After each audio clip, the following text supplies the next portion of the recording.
बच्चों ये जे एडवांस के पेपर 1 का मैथ द कॉलम है। और जैसा मैथ द कॉलम में नॉर्मली हम लोग करते क्या है कि जरूरी नहीं है कि चारों ही है ना क्वेश्चंस को हमें सॉल्व करना हो।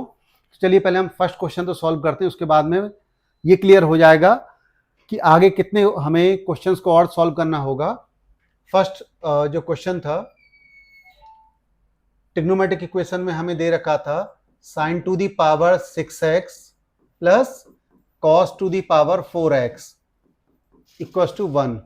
ठीक है, तो आप सबसे पहले तो क्या करें, पूरे क्वेश्चन को किसी एक ट्रिग्नोमेट्रिक रेशियो साइन या कॉस में कन्वर्ट कर लें। तो जब आप cos to the power 4x को राइट में ले जाते हैं तो ये ब्रेक होकर बन जाएगा 1 minus cos square x 1 plus cos square x. 1 minus cos square x को हम लोग साइन स्क्वायर एक्स से रिप्लेस कर दें। लेफ्ट में साइन स्क्वायर एक्स हम कॉमन लें तो हमारे पास क्या आ जाएगा, sign to the power 4x। ठीक है, जब ये साइन में है तो हम इस कॉस स्क्वायर को भी 1 माइनस साइन स्क्वायर से रिप्लेस कर दें तो ये बनेगा sine to the power 4x plus sine square x minus 2 sine square x. इसके यदि हम फैक्टर्स करते हैं तो फैक्टर्स आ जाएगा साइन स्क्वायर एक्स प्लस 2 और साइन स्क्वायर एक्स। जैसे मैंने शुरू में भी आपको बोला कि पूरे क्वेश्चन को हम साइन या कॉस किसी एक में कन्वर्ट कर लें। Sign square x plus 2 always positive रहेगा, तो इसको जीरो से इक्वेट कराने की जरूरत नहीं है। अब केवल या तो साइन एक्स की वैल्यू जीरो पॉसिबल है या फिर साइन एक्स की वैल्यू +1 या -1। ठीक है ना, हमें इंटरवल दिया है -π टू π। तो यदि हम -π टू π में साइन एक्स का ग्राफ ड्रॉ करें तो एक बार तो आप ये चेक करें कि साइन एक्स की वैल्यू 0। तो आप सभी को क्लियर है कि साइन एक्स की वैल्यू 0 आएगी x इक्वल टू 0 पर π और -π। ठीक है, तो इस टर्म से हमें 3 सॉल्यूशंस मिले। साइन एक्स की वैल्यू हम 1 और -1 भी ले सकते हैं, तो 1 हमारा π/2 पे मिलेगा और -1 हमें -π/2 पे मिल जाएगा। तो इसके दो आंसर और होंगे, π/2 और -π/2। इस तरह से हमें जो क्वेश्चन P था -π से +π में इसके नंबर ऑफ सॉल्यूशंस मिलेंगे 5। तो P का लिए, ठीक है, P का आंसर होगा 5। अब यदि हम मैच द कॉलम में चेक करें तो P का 5 है, तो P का 5 हमारे पास केवल और केवल ऑप्शन बी में आ रहा है और ऑप्शन सी में आ रहा है। तो यदि हम बात करें ऑप्शंस जो ए और डी ऑटोमेटिकली आपके रिजेक्ट हो गए। ठीक है, होपफुली अगले एक क्वेश्चन में हमें फाइनल आंसर मिल जाएगा। नेक्स्ट है हमारा sine square x plus cos to the power 6x equals to 1। ठीक है, तो अब हम Q को यदि सॉल्व करते हैं, जस्ट अ मिनट में आपके ऊपर वापस से ले चलूं, थोड़ा सा ध्यान दीजिएगा। यहां तक क्लियर हो गया था कि हमारा ऑप्शन बी और सी में से कोई एक होगा। ठीक है, ठीक, मैंने वापस पेज इसलिए लिया क्योंकि Q बाई चांस यदि Q के दोनों ऑप्शन सेम होते, ठीक है ना, तो हम Q को सॉल्व ना करके R या S में से किसी एक को सॉल्व करते। चलिए तो हम Q को सॉल्व करते हैं। Sine square x plus cos to the power 4x equal to 1।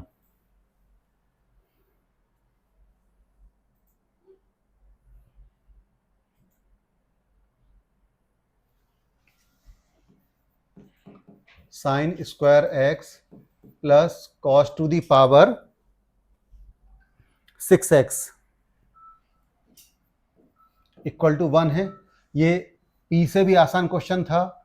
ठीक है ना, sine square x -1 minus cos square x होगा, तो हम कॉस स्क्वायर एक्स को कॉमन ले लें तो हमारे पास आता है cos to the power 4x -1 equals to 0।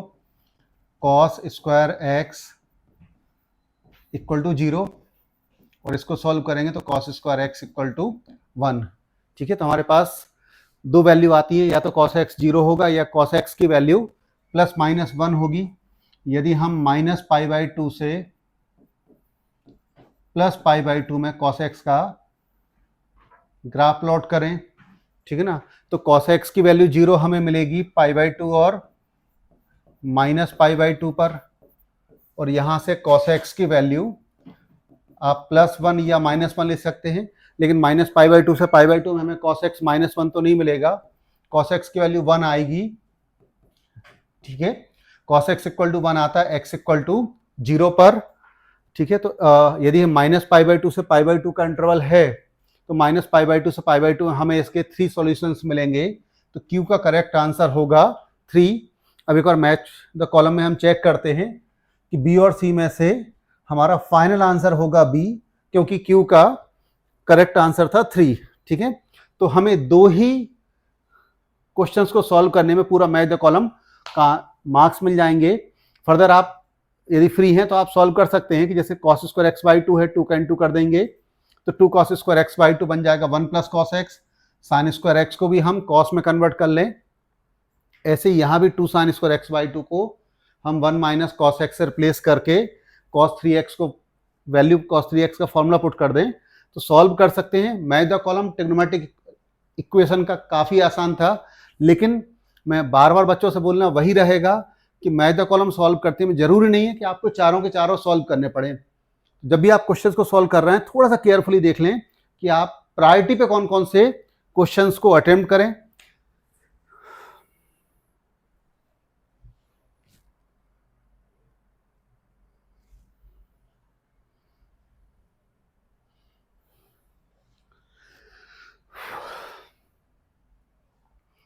Hello बच्चों, जे एडवांस के पेपर 1 का कोऑर्डिनेट ज्योमेट्री का एक क्वेश्चन है। इस क्वेश्चन को भी मैं अपनी तरफ से काफ़ी आसान कैटेगरी में लेके चलूँगा, ठीक है। जैसे हम देखते हैं कि इसका जो क्वेश्चन P है, क्वेश्चन P के according the circle whose centre is 1,2 and touching the line 3x + 4y = 1।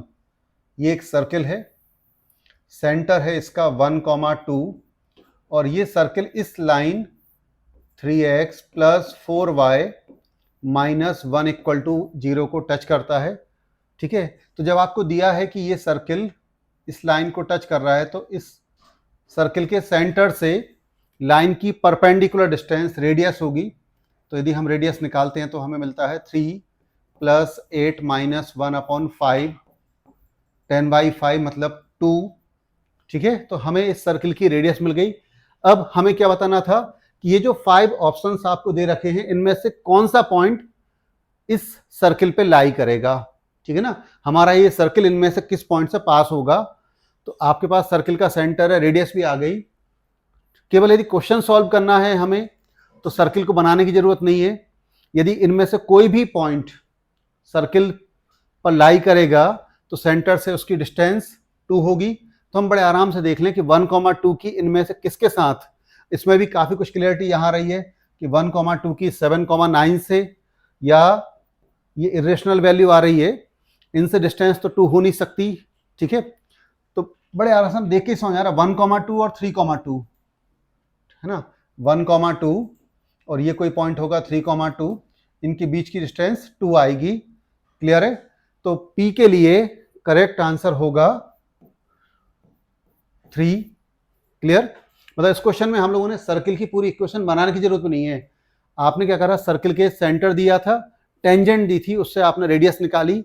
अब हमने केवल ये चेक कर लिया कि इनमें से कौन सा पॉइंट ऐसा है जिसकी सेंटर से डिस्टेंस 2 आ रही है, तो हमारा करेक्ट आंसर है 3। अब फर्दर सॉल्व करने के पहले एक बार हम मैच द कॉलम में चेक करें। P के लिए 3 आंसर, केवल 4th ऑप्शन को छोड़कर बाकी A, B, C तीनों में P का आंसर हमें 3 दे रखा है, ठीक है। अब एक बार हम चेक करते हैं Q को, ठीक है। Q को यदि हम चेक करें तो क्वेश्चन में Q है the common tangent to circle x² + y² = 2 and y² = 8x with positive slope passes through, ठीक है। बच्चों हमें क्वेश्चन क्या दिया था, इस सर्किल और पैराबोला की एक कॉमन टेंजेंट लें जिसकी स्लोप पॉजिटिव हो, m की वैल्यू पॉजिटिव हो। तो सबसे पहले तो हमें वो कॉमन टेंजेंट बनानी होगी, ठीक है। फिर आपको ये चेक करना होगा कि इनमें से कौन सा पॉइंट उस कॉमन टेंजेंट पे लाई करता है। तो यदि हम सर्किल की टेंजेंट की इक्वेशन लिखते हैं तो हमें मिलेगा y = mx plus under root 2 1 plus m square under root 1 plus m square. ठीक है, ये लाइन इस पैराबोला को भी टच कर रही है। पैराबोला में ए की वैल्यू 2 है, तो आपने कंडीशन ऑफ टेंजेंसी पढ़ी है c equal to a by m. तो यदि हम करते हैं under root 2 under root 1 plus m square equals to a by m करते हैं 2 बाई एम। सॉल्व करने पर हमें मिलेगा m4 plus m square minus 2 equal to 0। Factorise करने पर आता है एम स्क्वायर प्लस 2। ये तो ऑलवेज पॉजिटिव रहेगा, फैक्टराइज नहीं होगा। इसको जब हम फैक्टर्स करेंगे तो हमें m की दो वैल्यू मिलेंगी, +1 और -1। बट क्वेश्चन में गिवन था कि जो टेंजेंट है उसकी स्लोप पॉजिटिव है, तो हम केवल m की वैल्यू 1 लेंगे। और यदि m इक्वल टू 1 लेते हैं तो टेंजेंट हमें मिलेगा y equal to x plus m की वैल्यू 1 पुट करने पे 2। ये हमें सर्किल और पैराबोला दोनों की कॉमन टेंजेंट मिल गई। अब केवल हमें ये चेक करना होगा कि इनमें से कौन सा पॉइंट इस लाइन पर लाई करता है। तो देख के समझ में आ रहा है कि यदि हम x की वैल्यू 7 पुट करते हैं तो हमें y की वैल्यू 9 मिलेगी। क्लियर है? इसका मतलब है कि Q के लिए करेक्ट आंसर होगा सेकंड। तो एक बार मैच द कॉलम में चेक करें। अब हमारा ए ऑप्शन भी कम एलिमिनेट हो गया। ठीक है ना, Q का सेकंड B और C में से था। तो अब लगभग 50% क्वेश्चन सॉल्व हो गया। अब यदि हम देखते हैं R और S, तो थोड़ा सा ध्यान दें, S में दोनों का 5 आ रहा है। ठीक है ना, तो S को सॉल्व करने से आपका फायदा नहीं होगा। हम क्वेश्चन नंबर R को सॉल्व कर लें तो आपको फाइनल आंसर मिल जाएगा। चलिए देखते हैं क्वेश्चन नंबर R है क्या। क्वेश्चन नंबर R में दिया था M be the end point of latus rectum of ellipse 3x square plus 4y square equal to 48। ठीक है, such that M lie in first quadrant.